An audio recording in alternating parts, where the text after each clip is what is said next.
Previously on Press Play. I can't do 50-50 men. I'll be 100-0. No. I want a nigga that's stable, but are you stable? The whole day he didn't give me shit. He did not pay.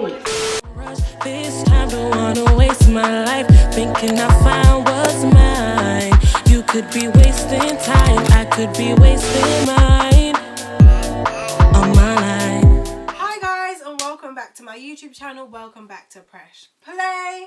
Today, as I told you that last week, I promised you that I'd be bringing a new segment to my channel called Candid Conversations, and today is the first episode of that. Candid Conversations is more serious, real conversations, candid conversations. And today I have two lovely ladies with me. I have my mummy and I have my other mummy. As you will see, they're twins. Like, do you guys want to introduce yourselves, say anything? I'm Auntie Taiwo. I'm also mummy. Yeah, big mummy Taiwo to you lot. And then yes, I'm the second of the twins. Precious mommy. So she said she's Taiwo. Do you want to say that your name? Yes, I'm Candy. Okay, so Kende, Taiwo. Hey, I can't say your names like that, but just they call twins that in Nigeria. Mommy. But to me, yeah. Anyway, I decided to bring both of these ladies to help me discuss black women in health and discuss the alarming rates of maternal death during pregnancy for black women in particular. This discussion was prompted and came to mind because of what's going on with Candice Brathwaite and Rochelle Humes, and that situation, just the erasure of black women that we see in the media, but also the lack of care and compassion that we see for black women in health and in medicine. So I thought I'd, gather people who with some experience, who are mothers, who can also share their experience and who have been here who have had these experiences in the UK for a long time, and myself, who is a millennial who has also had certain types of experiences as well, and we are all black women. So I felt that it was suitable that for us as black women to discuss these issues. Yeah, get your glasses on. It's time to get serious. Time to get cracking. Get serious. What has your experience been like with midwives? Midwives, they've been, quite very nice to me. I would say the experience was a good one. It was a good experience. And of course, because of there's an anticipated stigma, as a black person, you don't want to complain. You have this anticipation that people expect you to behave in certain ways, and they believe you're strong. So because of that, I will not even complain when I was meant to complain. Okay, so you don't feel like it was necessarily the nurses or the midwives who actually said anything, but you more so feeling that you were unable to complain when you were in pain or you were in suffering? Yes, they were lovely people, and Are you sure? Yeah, trying to be kind. So they were trying. Okay. Yeah, they were trying. So, What was your experience like during labour? My second child was the most, awful one, because I was in labour for almost 24 hours. Yeah.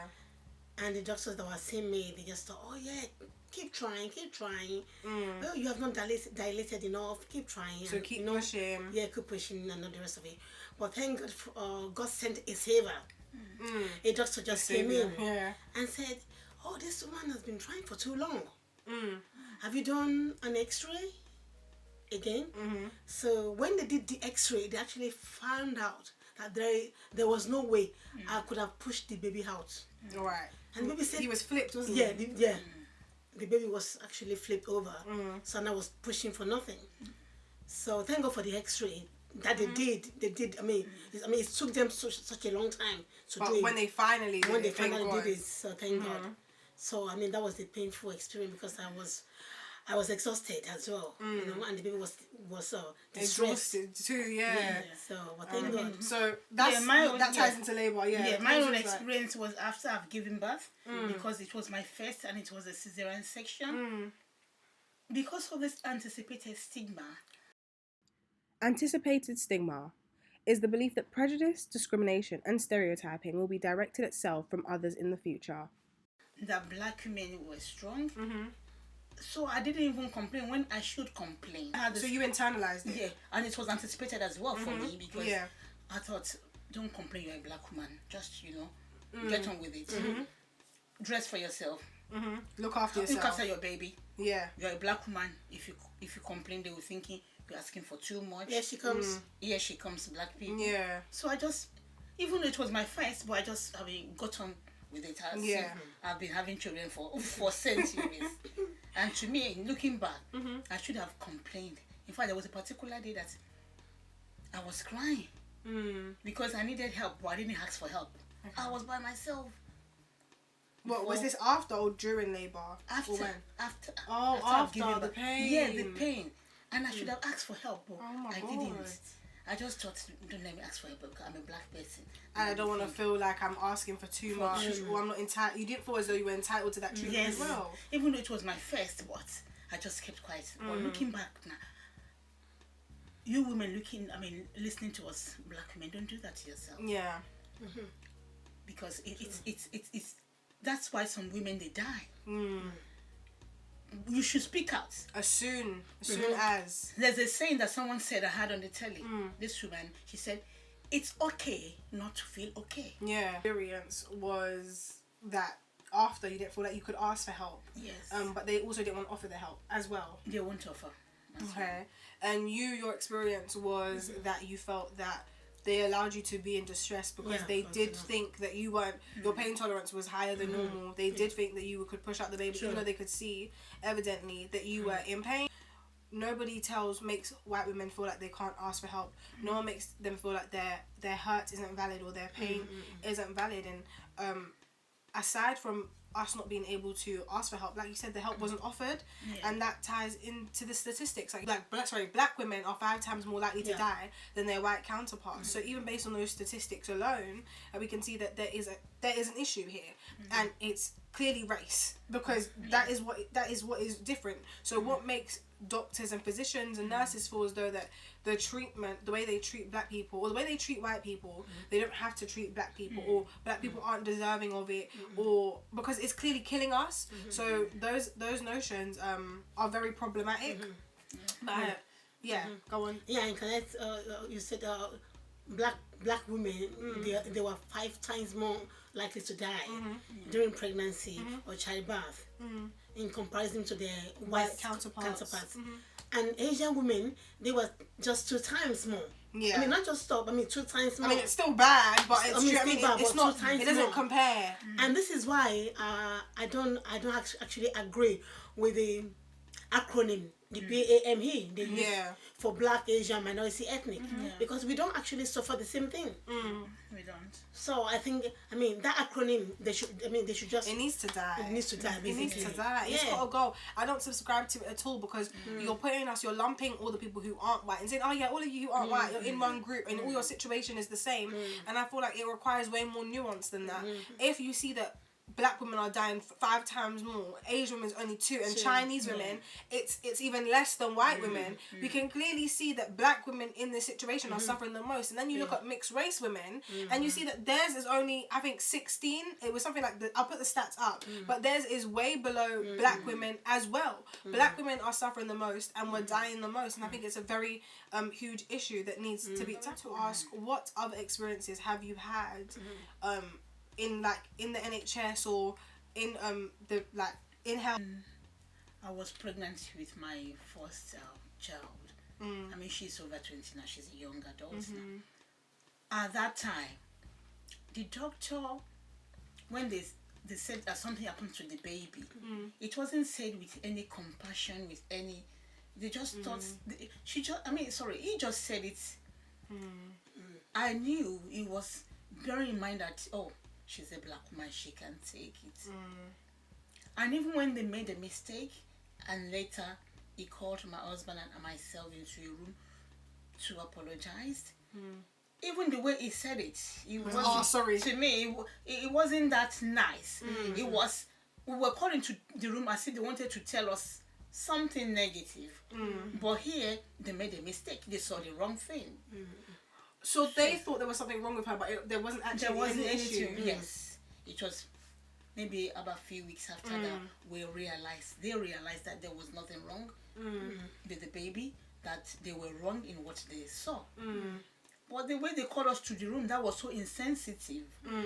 Because when they called us into that room, it was our first child. We were going there with this. What is that they were going to say? Of course, I mean, as a Christian, you have to believe faith. God. You have faith, believe God that it will be well. Yeah. But they didn't call on us to that room. To me, the first thing they should have said is, "There's no problem with a mistake. Then let's go into the room." Yeah. But just say, "Oh, can we see you in the room? There's something we have to tell you." I was like, even though as a believer, I believed in God, I believe in Jesus Christ. But you're still human. You still feel like you can still worry. There was no compassion with it. Yeah. So to me, I believe it's because we were treated like that because we are black people. And I also feel like there's just no respect for black lives, as in terms of human value in black lives as human lives. There is no respect. So you find that a lot of people struggle to have compassion because often you see our bodies desecrated, and do you know what I mean, killed on the streets. You see black bodies in ways that you have never seen white bodies, or sometimes even Asian bodies, but black bodies are often disrespected. And so when they're talking about like black, it's just kind of like, oh, another one of you like bites the dust. That's really your own. Do you know what I mean? Statistics. Yeah. You're just literally you're just a statistic. And we don't believe that, like, you're not seeing me as a human life. You're seeing me as a piece of like numbers on a paper. And I think that in itself is problematic. What about you, Mummy? Any experience? Yeah. Health experience I had. That one was awful. That one was really awful. I had a trigger finger through work. I mean, doing too much on the PC. Yeah, you love your computer. So I know I love my PC. So I broke my finger and I had to add an injection. Have an injection. Yeah. So when I went to see the doctor, lady white doctor, she said to me, "Yeah, I'm just going to put an injection into your finger. You're going to be all right, nothing to worry about." So I asked, when I saw the size of the needle. The size of the needle, I was so afraid. I was really scared. She said, "No, not to worry." And I asked her, "Don't you think you need to give me like an anesthetic?" She said, "No. Some people will have it, but I don't think you need it." What does she mean? She doesn't think you need it? So a side of me was worried. I said, "Okay, if you think I'll be okay." But what made her think that you didn't need it? That's the real issue here. Oh my God! Yeah. How can you assume I don't need anesthetic? Let me finish. In the middle, when she put the needle into my finger, it was painful. Pain. Give me another word. Okay, on a scale of 1 to 10, how do you feel like the pain was? 11. Okay. Oh. I mean, when I saw your mom that day, it was excruciating. Like because you went to hospital with her, so yes. Yeah. But I didn't go to the room with her. Oh, you didn't go to the theatre? I thought it would not be something because they made it sound minor. Yeah. When I saw her face, oh my God. No, it was excruciating. Excuse me. That was the word I mean. Oh, it was yeah, I'm fine. Okay. You know, so, and with that experience, I said to myself, never again would I take a doctor asking me, "Oh, do you want?" Or I'll just say, even if I think I don't need it, I say I want it. I want it. Because that pain was too much. My issue in even the story you're saying is that she assumed that you didn't need it. Yes. And she assumed that you she didn't even ask her. She wasn't asking whether you wanted it. She didn't give her a choice. She said, "I don't think you need it. You don't need it." And because they're professionals, you want to make the assumption that you are safe when you see a doctor or a nurse, or like anyone in the medical profession. You want to assume you're safe, and all the stories that we're hearing, that David being flipped upside down and them still telling you to push, them tell you that something's wrong with the child and something's not wrong with the child, and there's just no compassion, and now they're putting you through pain, and they're not even. They're not caring that, okay, you know what, maybe she does want the anesthetic. They're not giving you a choice. They're just saying you don't need it. It's very problematic to associate being strong with black women, and it's very dangerous because it's resulting in our death. Like the numbers are there to show that black women are dying at alarming rates, and these tropes that black women are strong are honestly rooted in white supremacy. It's this idea that the darker you are, the more aggressive you are, the darker you are, the more angry you are, the more strong you are. And so then they take that into every field, not just health. Obviously, we're talking about health, but not just health. They take it into the workplace. They take it into schools. They take it into prisons. Because you as a black person are supposed to be strong. You as a black person are aggressive. You as a black person are the angry black woman. And now I'm in pain. And nobody's acknowledging my pain. Terrible, precious. All is down to health inequalities. It is health inequities.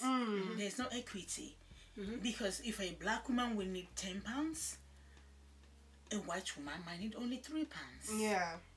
So when it comes to equity, it's not giving things to people equally. No, it's not about giving £5 to one and then £5 to the other. Yeah. No, it is according to their needs. Yeah.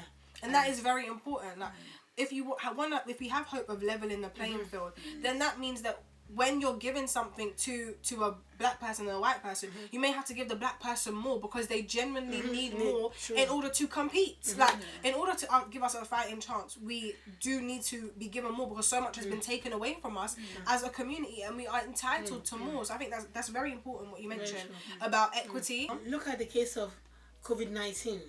If you see the statistics, the statistics was actually, the statistics Appalling. Staggering.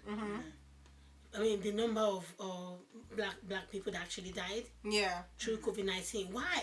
And how the black community especially has been affected, and even the way black frontline workers have been treated, putting black nurses on the front lines, putting black doctors on the front lines, like putting them in all the COVID wards with reason. Yeah, do you know, even according to Office of National Statistics, the BAME group, they are 4 times more likely to die from COVID. But they even say the BAME, but I want to know the black Exactly. stats. Do you see what I'm saying? Because really and truly, I know the Asian group are not in those statistics like that. It is black people who you are putting on the front lines. It's black people who are consistently dying, and it's black deaths that we are consistently seeing around us. So we have to question, how many black people are you putting in? How can you lump us in a group that aren't suffering or aren't being put in the same positions that we're being put in? How have your experiences been with nurses in general? Because they're actually supposed to show you a lot of care and compassion. Because sometimes doctors are busy going around, so you spend more time with your nurses. How have your experiences been like with them?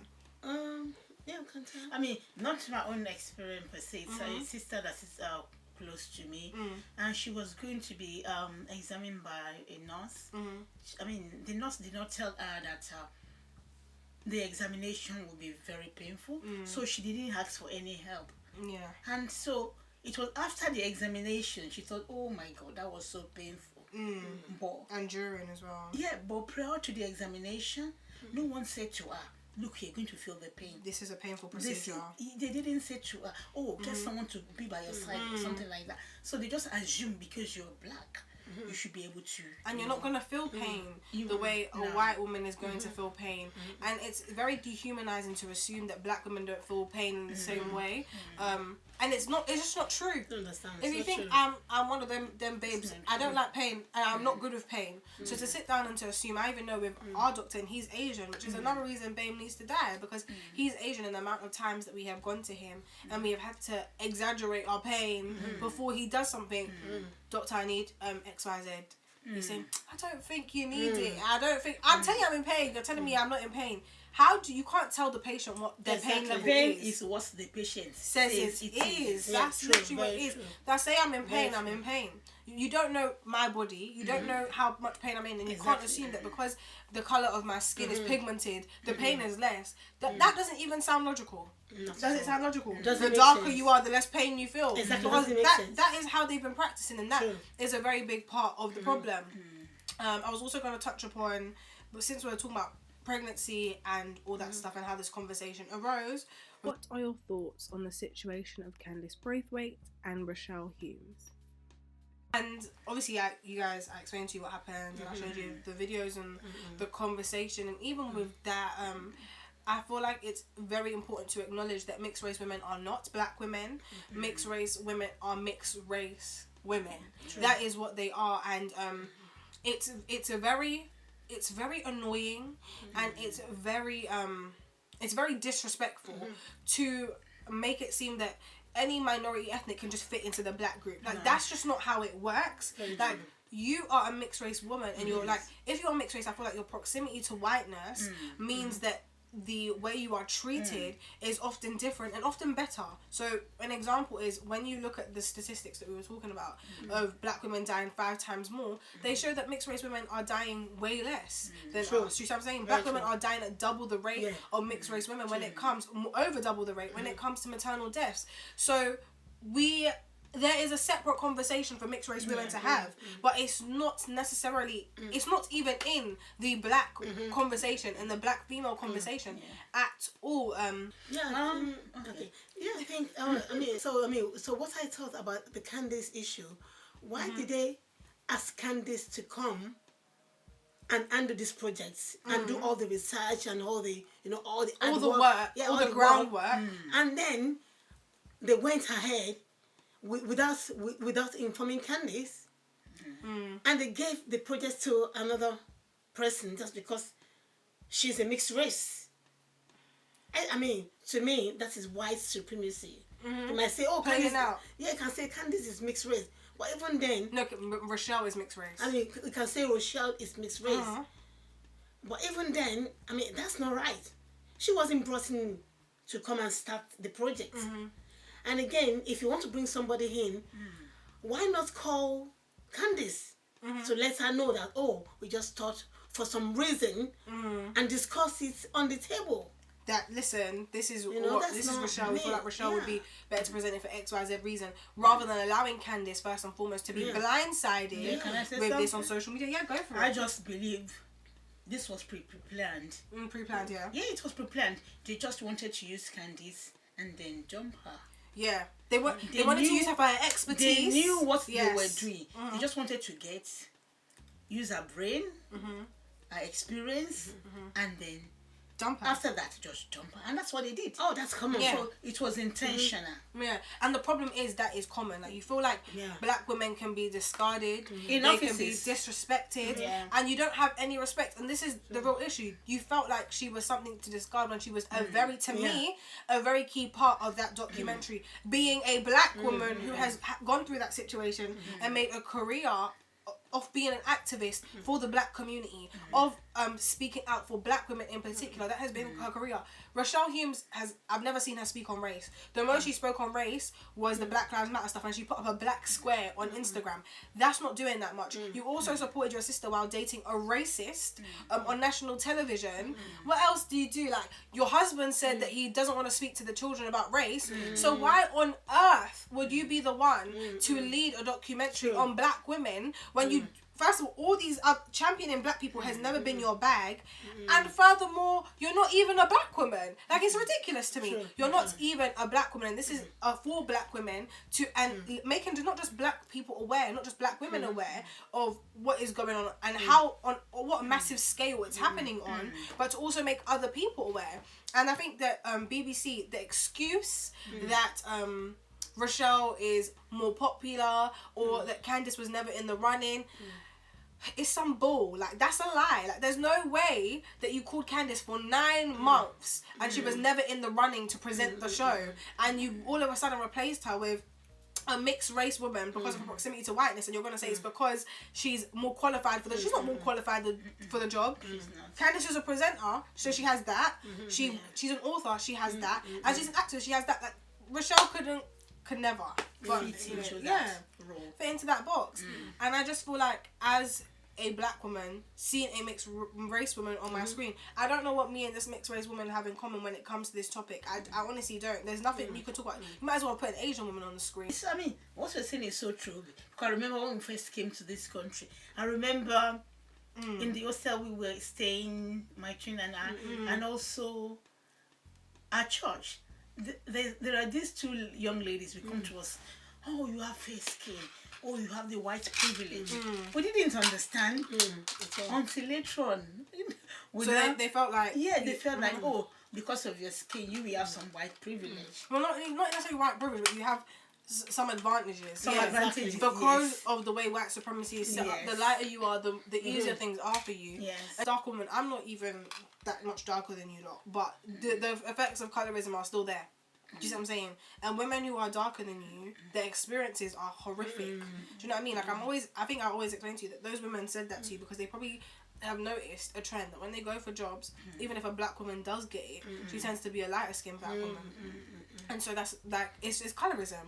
But aside from it being colorism, I don't even know if you can call the situation with Rochelle colorism, because Rochelle is mixed race. I'm sorry, I'll call that racism. Yeah, it just looks like racism to me. I don't know if it's colorism, because you're not black, babe. Like, you're not a black woman. You are a mixed race woman. There's nothing wrong with that. Very true. But if you were a black woman, and let's say you were just a light skinned black woman, I don't think there would be uproar necessarily over this, in terms of it's still a black woman presenting it. But there are just so many issues with the fact that you don't care. You don't care because you don't speak about it. And for 9 months. You had she yeah. on the project for 9 months. That was horrible. That was horrible. What has happened with Candice is just a grave injustice, and it's very reflective of the workplace as a whole. I don't know about like you guys' experiences being as immigrants in this country, but applying for roles, being qualified, being even overqualified, and being snubbed for the role by a white woman or a woman who is mixed race, Asian, whatever, because they are closer to whiteness. And so often you find that you may be qualified, overqualified for the role, and you don't get the role, and it's given to someone who is underqualified or who just isn't as qualified as you, or just not as good as you. And it's very obvious when it keeps happening back to back to back. And I remember you were saying your mom have been before. told before that you're overqualified for the post. I've went to interview before in the city for a Google paper clicking role, and they said to me you're overqualified. So this thing is very common. Very common to be overqualified. And I think you were saying before, like, what were you saying about the bus driver thing? Oh yes. Yes, I mean, we always joke about this when we with my children. I'll say to them, if you see a black man or woman driving the bus, they might have a second degree or third degree. Yeah. That's not what they qualify. But if you see a white man driving the bus, He might or a even white have a woman, license. Or black.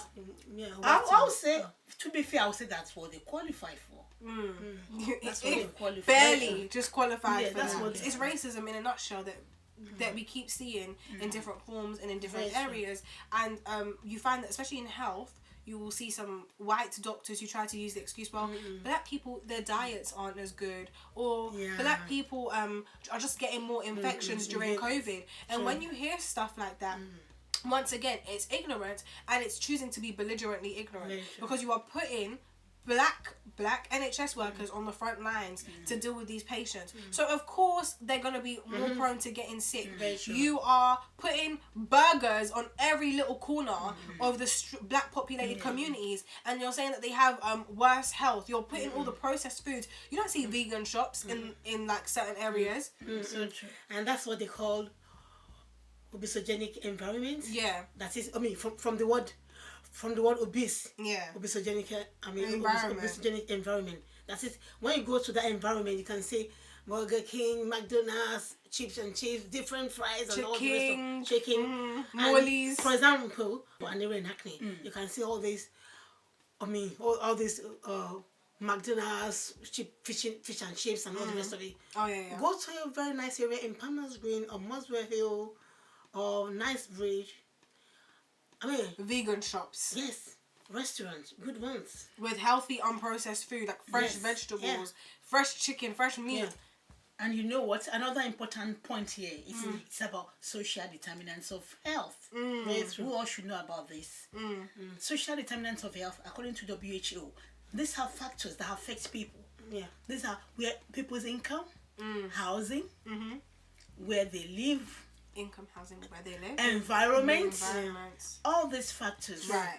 Contribute. affect Yeah. people's health. And that's another reason why I feel like Rochelle is unqualified to do the documentary, because this is someone who has money and who has a lot of access and has had a lot of access for a while now. She didn't have her children in the NHS. She had private healthcare, because you have the money to afford access to certain things. And even in that private healthcare, you are not going to face as much racism as a black woman. So you are unlikely, because of your financial situation and the way capitalism works, and because of the color of your skin and your proximity to whiteness, your situation can never be the same as that of a black woman who has been put into certain circumstances intentionally.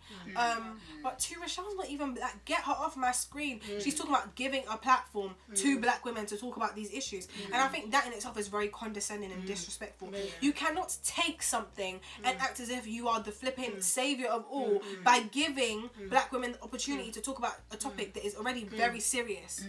And I believe in a saying: you cannot give what you don't have. Yeah. You cannot give what you haven't experienced before. Say, let me talk about it. Have you experienced it?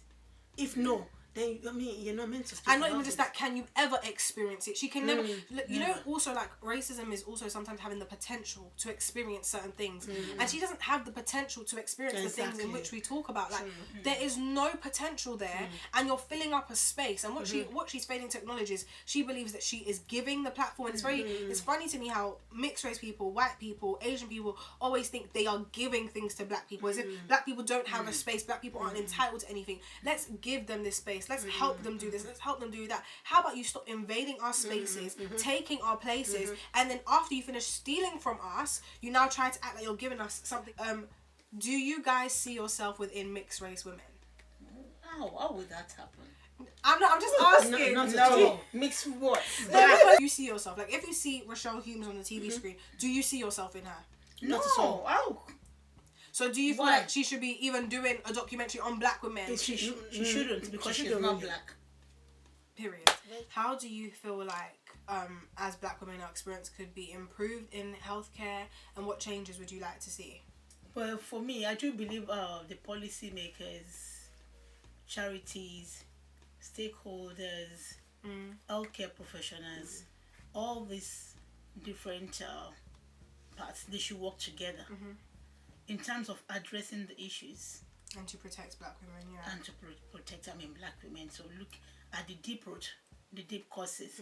And to me, another issue is to address the issue of social determinants of health.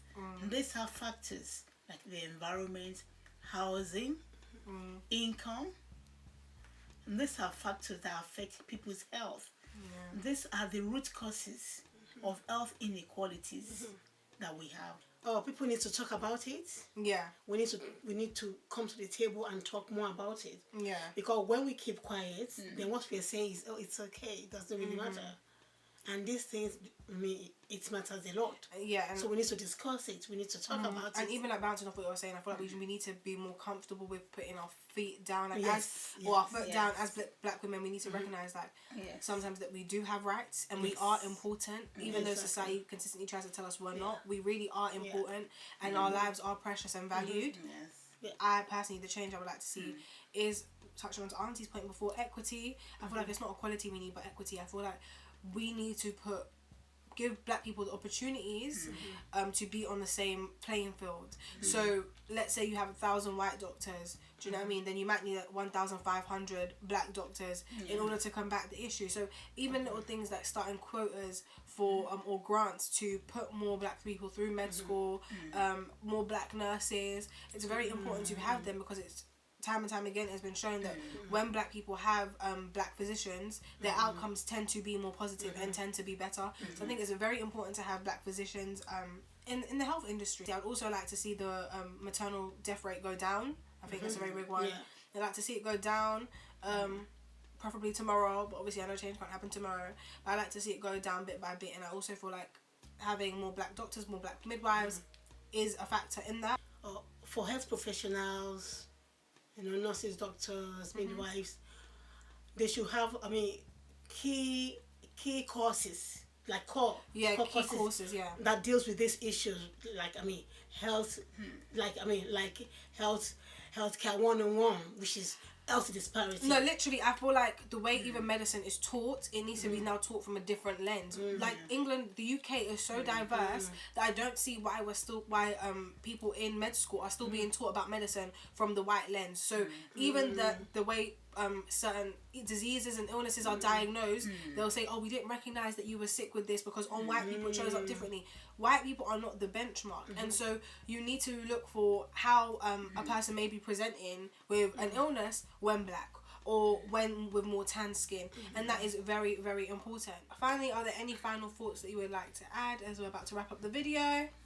Yes, I think healthcare professionals should look more into personalized care, whereby people have a voice and they have a choice, and they're listened to. Right.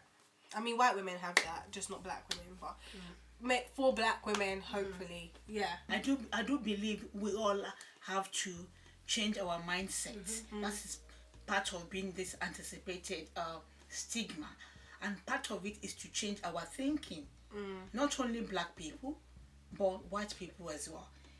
Alvin Toffler It says, the illiterate of the 21st century will not be those who cannot read and write, but those who cannot learn, unlearn, and relearn, which means as black people, there are things that we must learn. There are things that we have to unlearn. There are things that we have to relearn. And the same thing applies to white people. I think more so it applies to white people than black people because Very true. as a healthcare professional, you take an oath and your job is to help the people that you are in charge of, to help the people who come to you as patients. So if you need to relearn compassion, then that is something that's honestly questioned. Maybe you shouldn't be in the profession to begin with, because it's not something that you should have to relearn. But in terms of unlearning racist tropes, white supremacist tropes that you have about black people, that needs to be unlearned. What needs to be relearned, and what needs to be learned is actual how we deal with healthcare and the way in which healthcare is taught. Thank you guys so much for joining me for this video. I really appreciate it. Yes, thank you guys so much for watching. If these sorts of topics interest you, I will be doing them more on my channel. I hope you really enjoyed this new segment. I hope you guys really enjoyed, and let me know if you want to see these two ladies again. Now please, if you're new here, welcome to the family, welcome to the players, and please don't forget to like, Share, comment, and subscribe. and hit that bell notification button. Thank you so much. See you. Bye. This time don't wanna waste my life thinking I found what's mine. You could be wasting time, I could be wasting mine.